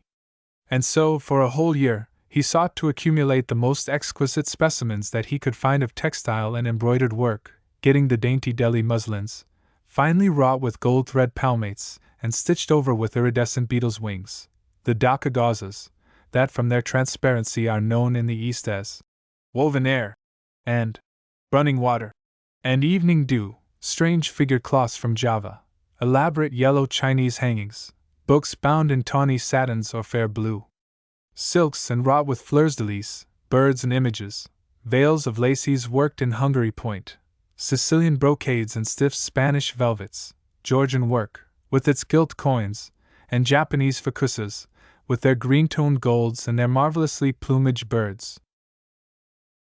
He had a special passion, also, for ecclesiastical vestments, as indeed he had for everything connected with the service of the church. In the long cedar chests that lined the west gallery of his house, he had stored away many rare and beautiful specimens of what is really the raiment of the Bride of Christ, who must wear purple and jewels and fine linen that she may hide the pallid macerated body that is worn by the suffering that she seeks for and wounded by self-inflicted pain. He possessed a gorgeous cope of crimson silk and gold thread damask, figured with a repeating pattern of golden pomegranates set in 6-petaled formal blossoms, beyond which on either side was the pineapple device wrought in seed pearls. The orphreys were divided into panels representing scenes from the life of the Virgin, and the coronation of the Virgin was figured in colored silks upon the hood. This was Italian work of the 15th century. Another cope was of green velvet, embroidered with heart-shaped groups of acanthus leaves, from which spread long-stemmed white blossoms, the details of which were picked out with silver thread and colored crystals. The Morse bore a seraph's head in gold thread raised work. The orphreys were woven in a diaper of red and gold silk, and were starred with medallions of many saints and martyrs, among whom was St. Sebastian. He had chasubles, also, of amber-colored silk, and blue silk and gold brocade, and yellow silk damask and cloth of gold, figured with representations of the Passion and Crucifixion of Christ, and embroidered with lions and peacocks and other emblems, dalmatics of white satin and pink silk damask, decorated with tulips and dolphins and fleurs-de-lis, altar frontals of crimson velvet and blue linen, and many corporals, chalice veils, and sideria. In the mystic offices to which such things were put, there was something that quickened his imagination. For these treasures, and everything that he collected in his lovely house, were to be to him means of forgetfulness, modes by which he could escape, for a season, from the fear that seemed to him at times to be almost too great to be borne. Upon the walls of the lonely locked room where he had spent so much of his boyhood, he had hung with his own hands the terrible portrait whose changing features showed him the real degradation of his life, and in front of it had draped the purple and gold pall as a curtain. For weeks he would not go there, would forget the hideous painted thing, and get back his light heart, his wonderful joyousness, his passionate absorption in mere existence. Then, suddenly, some night he would creep out of the house, go down to dreadful places near Blue Gate Fields, and stay there, day after day, until he was driven away. On his return he would sit in front of the Her Times, with that pride of individualism that is half the fascination of sin, and smiling with secret pleasure at the misshapen shadow that had to bear the burden that should have been his own. After a few years he could not endure to be long out of England, and gave up the villa that he had shared at Trouville with Lord Henry, as well as the little white-walled house at Algiers where they had more than once spent the winter.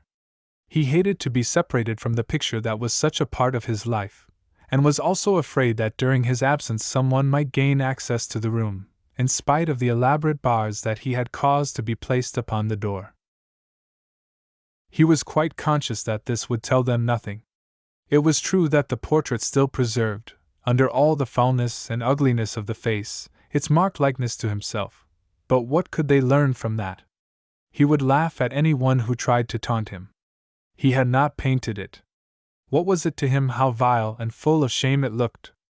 Even if he told them, would they believe it? Yet he was afraid. Sometimes when he was down at his great house in Nottinghamshire, entertaining the fashionable young men of his own rank who were his chief companions, and astounding the county by the wanton luxury and gorgeous splendor of his mode of life, he would suddenly leave his guests and rush back to town to see that the door had not been tampered with, and that the picture was still there. What if it should be stolen? The mere thought made him cold with horror. Surely the world would know his secret then. Perhaps the world already suspected it. For, while he fascinated many, there were not a few who distrusted him. He was very nearly blackballed at a West End club of which his birth and social position fully entitled him to become a member, and it was said that on one occasion, when he was brought by a friend into the smoking room of the Churchill, the Duke of Berwick and another gentleman got up in a marked manner and went out. Curious stories became current about him after he had passed his 25th year. It was rumored that he had been seen brawling with foreign sailors in a low den in the distant parts of Whitechapel, and that he consorted with thieves and coiners and knew the mysteries of their trade. His extraordinary absences became notorious, and when he used to reappear again in society, men would whisper to each other in corners, or pass him with a sneer, or look at him with cold searching eyes, as though they were determined to discover his secret. Of such insolences and attempted slights he, of course, took no notice, and in the opinion of most people his frank debonair manner, his charming boyish smile, and the infinite grace of that wonderful youth that seemed never to leave him, were in themselves a sufficient answer to the calumnies, for so they termed them, that were circulated about him. It was remarked, however, that some of those who had been most intimate with him appeared, after a time, to shun him. Women who had wildly adored him, and for his sake had braved all social censure and set convention at defiance, were seen to grow pallid with shame or horror if Dorian Gray entered the room. Yet these whispered scandals only increased in the eyes of many his strange and dangerous charm. His great wealth was a certain element of security. Society, civilized society, at least, is never very ready to believe anything to the detriment of those who are both rich and fascinating. It feels instinctively that manners are of more importance than morals, and in its opinion, the highest respectability is of much less value than the possession of a good chef. And, after all, It is a very poor consolation to be told that the man who has given one a bad dinner, or poor wine, is irreproachable in his private life. Even the cardinal virtues cannot atone for half-cold entrees, as Lord Henry remarked once, in a discussion on the subject, and there is possibly a good deal to be said for his view. For the canons of good society are, or should be, the same as the canons of art. Form is absolutely essential to it. It should have the dignity of a ceremony, as well as its unreality, and should combine the insincere character of a romantic play with the wit and beauty that makes such plays delightful to us. Is insincerity such a terrible thing? I think not. It is merely a method by which we can multiply our personalities.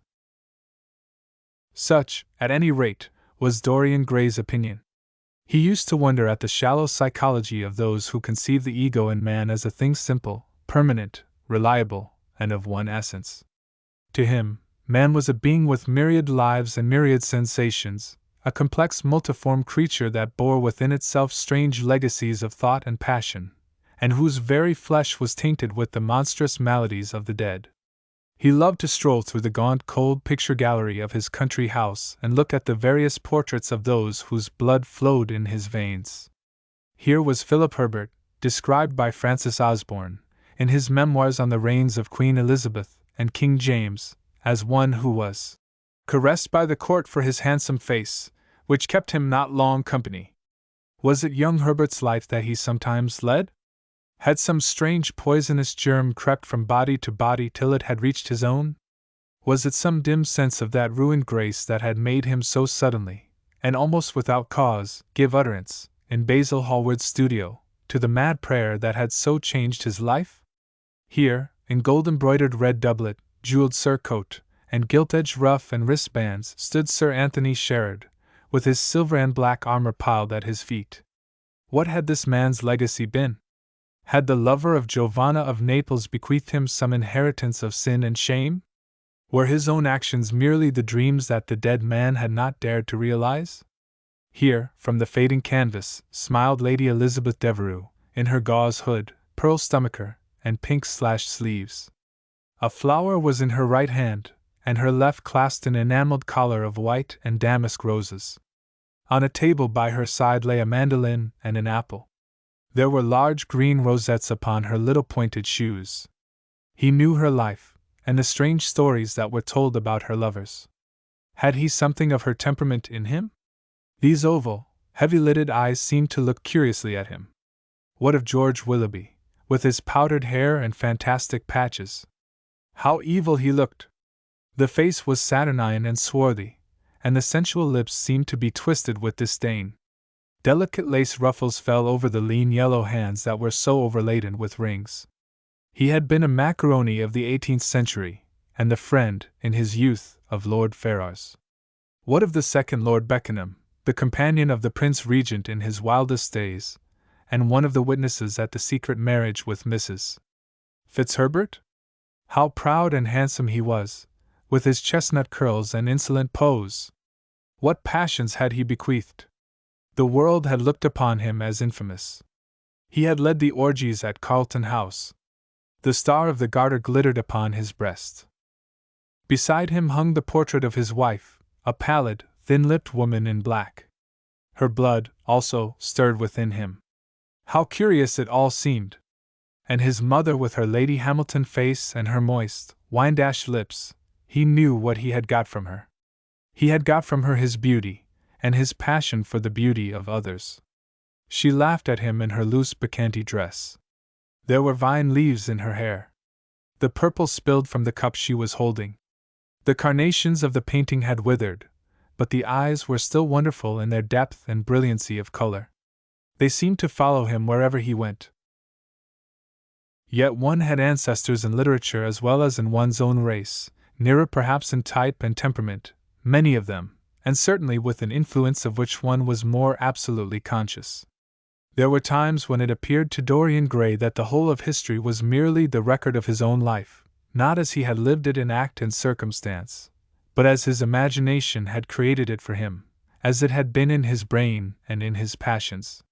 He felt that he had known them all, those strange, terrible figures that had passed across the stage of the world and made sin so marvelous and evil so full of subtlety.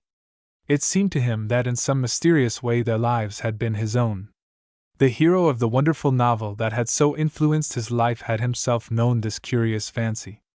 In the 7th chapter he tells how, crowned with laurel, lest lightning might strike him, he had sat, as Tiberius, in a garden at Capri, reading the shameful books of Elephantis, while dwarfs and peacocks strutted round him and the flute-player mocked the swinger of the censer, and, as Caligula, had caroused with the green-shirted jockeys in their stables and supped in an ivory manger with a jewel-frontlet horse, and, as Domitian, had wandered through a corridor lined with marble mirrors, looking round with haggard eyes for the reflection of the dagger that was to end his days, and sick with that ennui, that terrible tedium vitae, that comes on those to whom life denies nothing, and had peered through a clear emerald at the red shambles of the circus and then, in a litter of pearl and purple drawn by silver-shod mules, been carried through the street of pomegranates to a house of gold and heard men cry on Nero Caesar as he passed by, and, as Elagabalus had painted his face with colors, and plied the distaff among the women, and brought the moon from Carthage and given her in mystic marriage to the sun. Over and over again Dorian used to read this fantastic chapter, and the 2 chapters immediately following, in which, as in some curious tapestries or cunningly wrought enamels, were pictured the awful and beautiful forms of those whom vice and blood and weariness had made monstrous or mad. Filippo, Duke of Milan, who slew his wife and painted her lips with a scarlet poison that her lover might suck death from the dead thing he fondled. Pietro Barbi, the Venetian, known as Paul II, who sought in his vanity to assume the title of Formosus, and whose tiara, valued at 200,000 florins, was bought at the price of a terrible sin. John Maria Visconti, who used hounds to chase living men, and whose murdered body was covered with roses by a harlot who had loved him. The Borgia on his white horse, with fratricide riding beside him and his mantle stained with the blood of Parado. Pietro Riario, the young Cardinal Archbishop of Florence, child and minion of Sixtus IV, whose beauty was equalled only by his debauchery, and who received Leonora of Aragon in a pavilion of white and crimson silk, filled with nymphs and centaurs, and gilded a boy that he might serve at the feast as Ganymede or Hylas. Ezelin, whose melancholy could be cured only by the spectacle of death, and who had a passion for red blood, as other men have for red wine, the son of the fiend, as was reported, and one who had cheated his father at dice when gambling with him for his own soul, Giambattista Cibo, who in mockery took the name of Innocent and into whose torpid veins the blood of 3 lads was infused by a Jewish doctor. Sigismondo Malatesta, the lover of Isata and the lord of Rimini, whose effigy was burned at Rome as the enemy of God and man, who strangled Polissena with a napkin, and gave poison to Ginevra d'Este in a cup of emerald, and in honor of a shameful passion built a pagan church for Christian worship. Charles VI, who had so wildly adored his brother's wife that a leper had warned him of the insanity that was coming on him, and who, when his brain had sickened and grown strange, could only be soothed by Saracen cards painted with the images of love and death and madness. And in his trim jerkin and jeweled cap and acanthus-like curls, Griffinetto Baglioni, who slew Astor with his bride, and Simonetto with his page, and whose comeliness was such that, as he lay dying in the yellow piazza of Perugia, those who had hated him could not choose but weep, and Atlanta, who had cursed him, blessed him. There was a horrible fascination in them all. He saw them at night, and they troubled his imagination in the day. The Renaissance knew of strange manners of poisoning by a helmet and a lighted torch, by an embroidered glove and a jeweled fan, by a gilded pomander and by an amber chain. Dorian Gray had been poisoned by a book. There were moments when he looked on evil simply as a mode through which he could realize his conception of the beautiful.